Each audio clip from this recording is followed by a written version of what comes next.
I am Ferdinand Marcos, and I am the President of the Republic of the Philippines. I stand today on behalf of 110 million Filipinos. Nakita na naman natin kung gaano kahalaga sa lalong-lalo na dito para sa Pilipinas, kung gaano kahalaga na lahat, pati yung mga magulang, yung mga teacher, kung sino man mga volunteer, pagdating sa ating mga anak, sa mga bata, ay talagang buong loob natin na tumulong para gumanda naman ang kanilang experience dito sa pag-eskwela. At ito siguro ay panibago na rin dahil nag-lockdown tayo, nakabalik tayo ng konti, pero ito na siguro ang pinakaunang ito na yung pinakaunang pasukan na medyo normal after the lockdown. Pero normal, pero marami tayong pinalitan, marami tayong inayos na mga naging reklamo. At yun ang pinagtsatsagaan at pinaghihirapan ng ating DepEd Secretary at saka si Vice President Sara Duterte. Yeah. Sige, let's take a few questions. Mr. President, magandang umaga po. Good morning. In connection po sa Brigada Eskwela, since preparation naman po ito sa darating na pasukan, Mr. President, any update po doon sa mga eskwelahan na nasira ng Bagyong Egay? Based po sa report na nakakarating sa inyo, pwede na po bang magamit yung mga classrooms na sinalanta ng bagyo? Hindi pa lahat. Kasi nung tumama yung bagyo, sabi namin anong magagawa natin sa isang buwan. So far, basta kung ano yung kaya natin gawin together pa with, kasama pa yung ating mga LGU, ay ginagawa lahat para maayos natin yung mga nasira. At patuloy naman, dapat ang school building program, pero talagang na malaking sagapan itong weather natin. Yes, yung mga tinamaan po ng Bagyong Egay, sila po yung priority natin sa budget natin for repairs this year. Pero kung hindi po umabot yung repairs nila by opening ng August 29, ay immediately po i-implement ng ating mga paaralan yung blended learning program natin. Dahil wala na pong learning disruption ang direction ng Department of Education, lagi pong blended learning or in-person classes. So, tutuloy-tuloy ang pag-aaral kahit merong problema sa classroom. So, yes, yun ang naging temporary solution natin. Balik tayo dun sa sistema mga nabuo natin ng lockdown. Kundi pa magamit yung school. Salamat po. Thank you. Salamat po. Next question. Next. Alan Francisco, PBB4. Hi, Mr. President. Good morning. Hi, VP Sara. Magandang umaga po. Sir, can we get your reaction or comment on the launching of DepEd of the Matatag curriculum, sir? It's very significant because here we are trying, ang sinusubukan natin gawin ay ayusin ang curriculum para maging mas bagay sa pangangailangan ng mga bata ng Pilipino.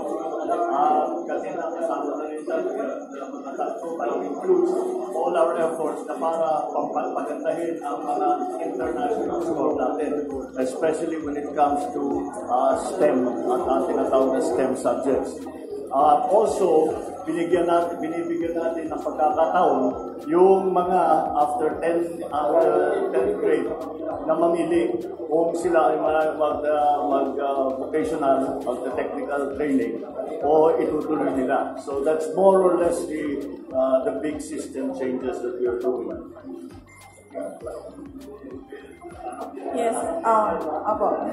Itong Matatag curriculum, this is the legacy of the Marcos administration sa basic education natin sa ating bansa. Lahat po nung nakita na problema ng mga international and local education experts natin, in-address po namin dito sa bagong K-10 na program. Una na dito yung napakaraming learning competencies. So from approximately 11,000, napababa natin to 3,000 ang mga learning competencies. And sa key stages, grade 1 to 3, Dati 7 subjects tayo, binaba natin sa 5 subjects with a focus on math and reading. And then, ang science natin papasok pag grade 4. Para na ako education expert na. Thank you po. Thank you, sir. Thank you, VP. Miss Jinky Batecados, IBC 13. Hi, sir. Good morning po. Sir, sinusuportahan niyo po ba yung ipinapanukala, yung opening ng classes ibabalik sa dati sa pre-pandemic, pandemic schedule? Thank you po. Pinag-uusapan nga namin.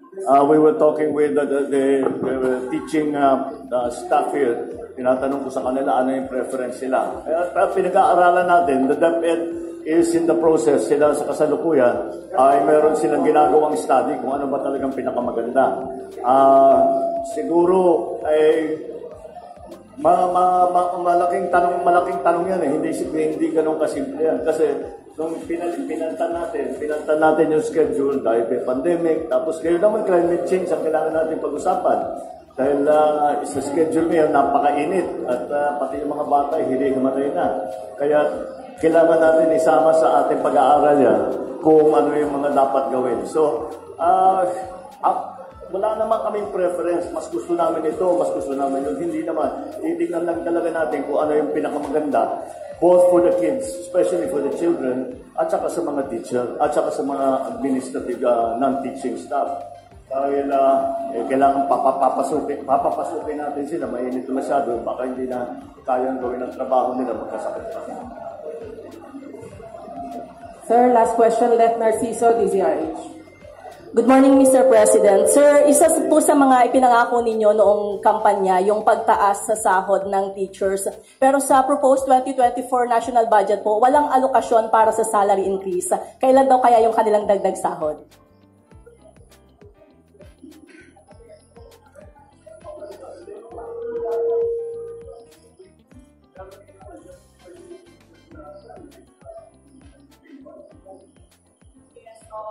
Mahina yung audio, guys. Sa salary standardization law, it-tranches yun every year. And noong pagpasok namin last year, pag-upo, nag-utos si Pangulong Marcos na mag-procure ng study ng hindi lang yearly increase but long-term outlook kung paano ba dapat ang increases ng sweldo ng ating mga teaching and non-teaching na DepEd personnel. So we're waiting for the result of that study na nandoon yung increases and then nandoon din yung pagkumpara niya sa inflation at sa mga economic indicators, forecast ng economic indicators sa mga darating na taon.